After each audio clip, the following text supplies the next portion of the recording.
one of the things that horror fans have been complaining about for a while now is, I'll call it the trauma trap. I can't conceive of a horror movie that isn't about death.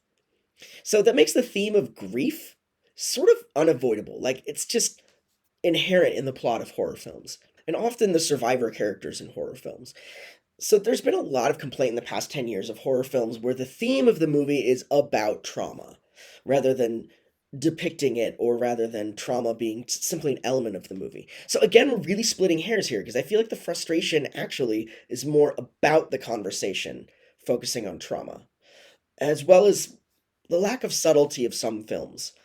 So I'm really talking to you here, Smile Films, or Woman in the Yard, or The Front Room, or Antebellum.